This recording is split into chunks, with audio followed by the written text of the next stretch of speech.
Okay, what if I told you that competition is for losers? Seriously. And that pretty much every truly successful company in the world is, in fact, a monopoly. That's the wild, provocative idea at the heart of Peter Thiel's 0 to 1, a book that basically challenges everything we think we know about startups, innovation, and building the future. Today, we're going to break down its most powerful and honestly most controversial ideas. So Thiel kicks things off with this single, incredibly powerful question. It's a question he asks in pretty much every interview he does. And it's not about your resume or your skills.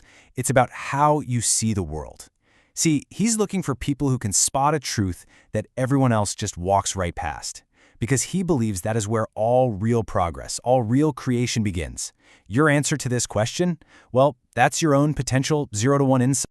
So Thiel argues that progress isn't just one big thing. It actually moves along two totally different tracks.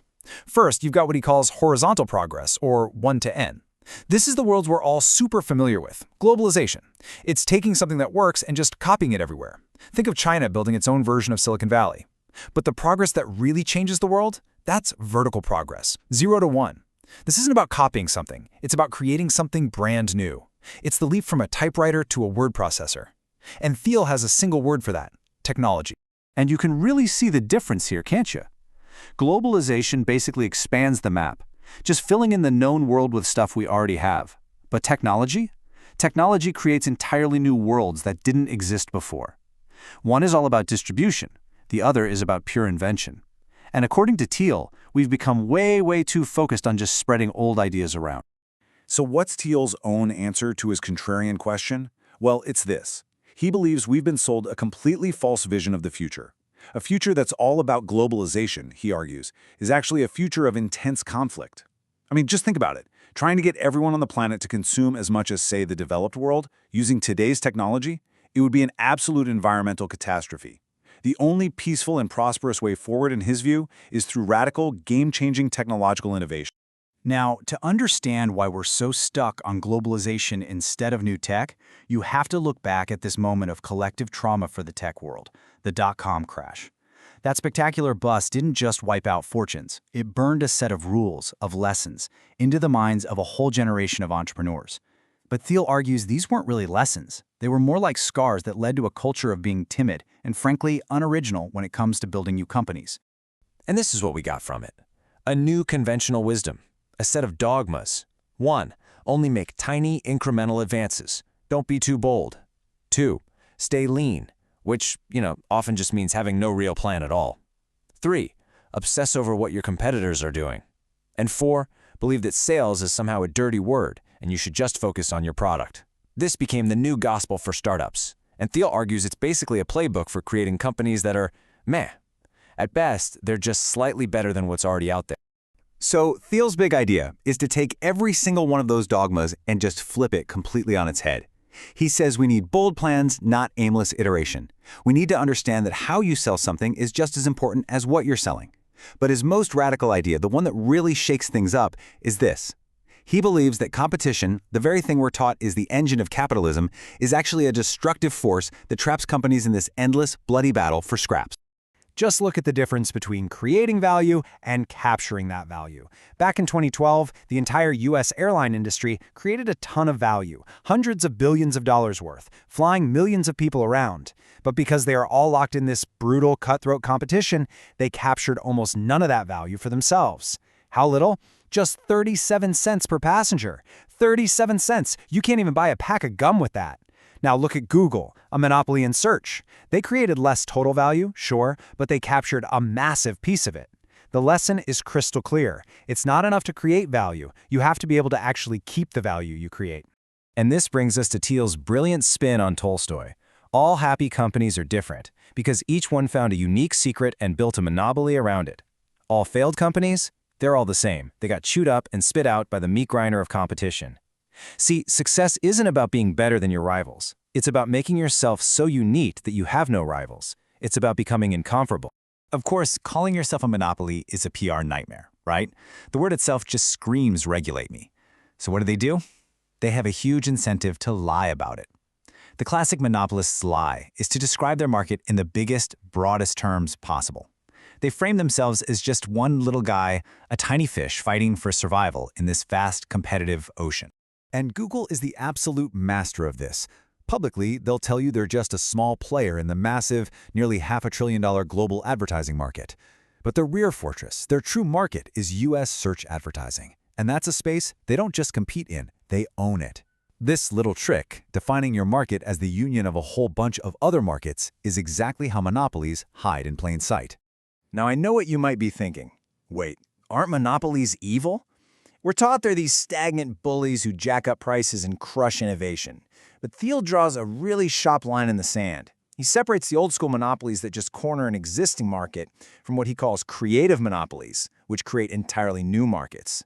The first kind limits our choices, for sure, but a creative monopoly? It gives us brand new choices we never had before. I mean, before Google, we didn't have a choice between good search engines. We just had much worse ways of finding things online. They create new abundance, and their profits are the reward for that creation. So what do these creative monopolies, these durable fortresses, actually look like? Well, Thiel gives us a 4-point checklist. First, they have proprietary technology that isn't just a little bit better, but like 10 times better than the next best thing. Second, they have network effects. Think Facebook or LinkedIn. The service gets more valuable for everyone as more people join. Third, economies of scale, which just means the business gets stronger and more efficient the bigger it gets. And finally, a brand so powerful that it literally becomes a verb, like when you Google something. So how do you actually build one of these things? The path is actually super counterintuitive. You don't just charge headfirst into a giant market like, say, online video. That's a death sentence. The real strategy is to find the smallest possible pond where you can be the absolute biggest fish. You find a tiny, specific group of customers with a very specific, underserved problem, and you own that market completely. Amazon is the perfect textbook example of this. Jeff Bezos' grand vision from day one was to build the everything store. But his first move wasn't to sell everything. It was surgically precise. He decided to monopolize the sale of books online. It was a perfectly chosen niche. And only after he achieved total dominance there did he start to expand, almost like a game of Risk, into adjacent territories. CDs, then videos, then software. Each step was a deliberate expansion from a totally secure base. This leads to another piece of startup gospel that Thiel just loves to demolish: the idea of first mover advantage. He argues that being first is often a curse. The first mover is the pioneer who clears the path and ends up with all the arrows in their back. The real goal isn't to be the first mover, it's to be the last mover. You let other people do the hard, expensive work of creating a market, and then you sweep in with a product that is so fundamentally better that it becomes the final word on the subject. Think about it. Google wasn't the first search engine, not by a long shot. It was just the last one that anyone needed. But to execute a strategy like this, starting small, scaling deliberately, aiming to be the last mover, it requires something that our culture has become really skeptical of: a plan. And this brings us to a much deeper, more philosophical question at the very heart of the book. Is success something that just happens to you? Is it luck? Or is it something you can design? You know, it's fashionable for successful people to say they just got lucky. It sounds humble. But Thiel isn't buying it. The very existence of serial entrepreneurs, people like Elon Musk with Tesla and SpaceX, or Jack Dorsey with Twitter and Square, is a powerful argument against it just being random chance. Lightning doesn't just happen to strike the same person over and over and over again. As Jack Dorsey says, success is never accidental, it's engineered.